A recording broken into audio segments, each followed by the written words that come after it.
Assalamualaikum warahmatullahi wabarakatuh. Selamat sore pemirsa. Salam petani Indonesia. Pada kesempatan kali ini kita akan menyampaikan salah satu pengendalian hama yang ada di tanaman pertanian kita. Jadi kita selalu sering mendengar istilah pengendalian hama terpadu, atau PHT. Orang ada yang bilang juga pengelolaan hama terpadu sebetulnya, karena kalau bahasa Inggrisnya Integrated Pest Management atau IPM. Jadi konsep dasar dari PHT itu apa saja? Ini yang akan kita jelaskan. Jadi kenapa kita melaksanakan teknik pengendalian dengan pengendalian hama terpadu atau PHT? Ini akibat dari kegagalan pengendalian secara konvensional. Pengendalian konvensional itu adalah pengendalian, istilahnya pun bukan pengendalian. Jadi pemberantasan, habiskan semua. Tidak peduli apapun yang terjadi, sehingga ini menyebabkan kegagalan. Meskipun dihantam, diberantas, tapi buktinya tidak habis-habis gitu. Inilah bukti kegagalan pengendalian konvensional.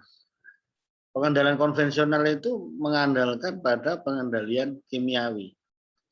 Dan pengendalian kimiawi tentunya akan mengabaikan atau tidak memperhatikan yang lebih serius terhadap lingkungan. Nah, inilah yang akan kita bahas, mengapa pengendalian hama terpadu menjadi lebih sustainable, lebih berkelanjutan untuk pengendalian. Tidak muncul-muncul lagi hamanya.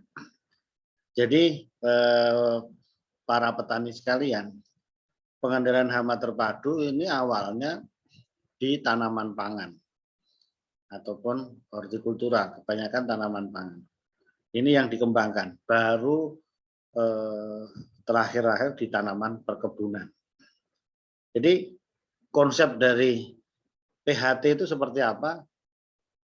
Adalah sebagai berikut. Jadi ini ada kira-kira 4 konsep dasar yang ada di PHT tersebut. Yang pertama tentunya adalah kita budidaya tanaman yang sehat. Jadi kita berusaha menuju tanaman itu menjadi sehat. Karena apa? Di dalam tanaman yang sehat ini akan mampu lebih resisten, lebih mampu menolak terjadinya hama atau penyakit. Kita ingat dalam segitiga penyakit yang bisa diaplikasikan di hama, jika tanaman kita kuat, sehat, itu tidak mudah terjadi penyakit. Nah, kuat pertahanannya, imunnya ada, kan begitu. Sehingga ini yang dikembangkan. Nah, jangan-jangan sedikit-sedikit pengendalian kimiawi, maksudnya begitu. Jadi konsepnya itu tanaman kita sehatkan. Untuk menjadi sehat itu apa? Harus terpenuhi semuanya tadi. Nutrisinya, dalam hal ini pemupukannya dilakukan secara berimbang, bagus misalnya.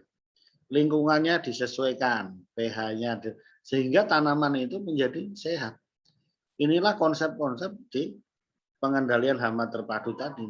Jadi tidak terfokus pada mengendalikan objeknya, hamanya, tetapi tanamannya kita bikin yang sehat dengan tambah bahan organik sehingga lingkungannya sehat, ya tanamannya kuat. Intinya adalah bahwa jika tanaman sehat lebih sulit terserang hama. Itu konsepnya, healthy plant.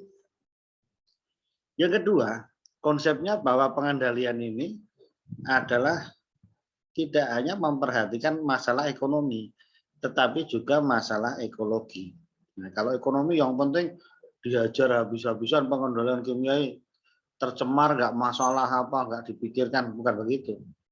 Sehingga ini terjadi keseimbangan antara ekologi maupun ekonomi.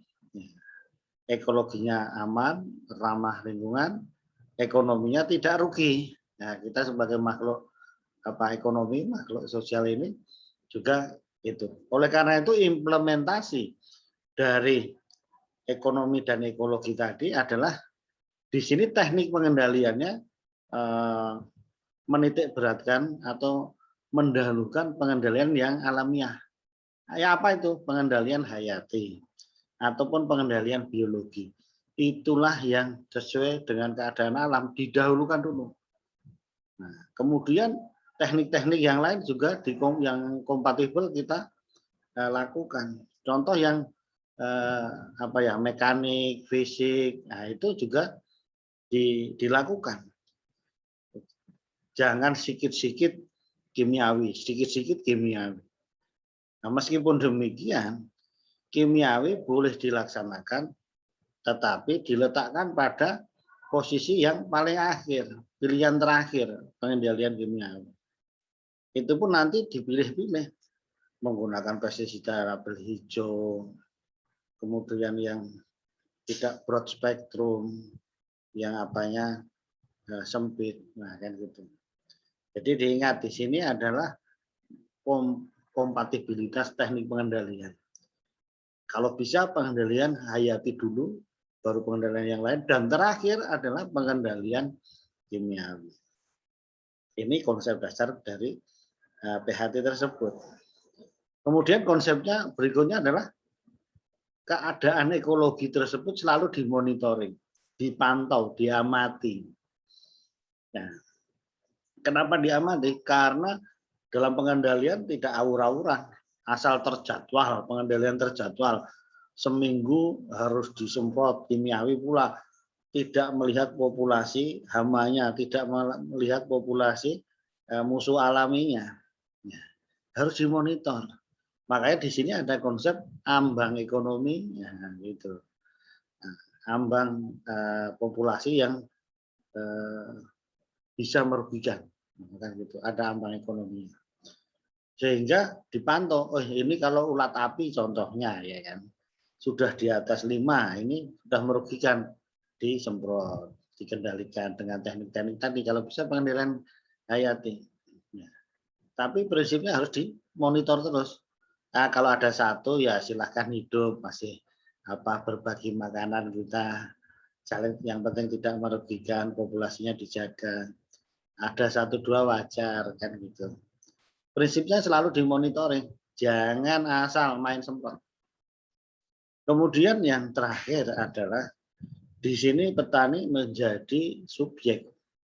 Nah, petani yang punya pemilik ya harus mempunyai kemampuan ahlinya, yang mempunyai keputusan untuk memutuskan kapan mengendalikan, kapan dia menentukan tindakannya tersebut. Nah, ini semua harus dilakukan, tidak tergantung orang lain, kan begitu.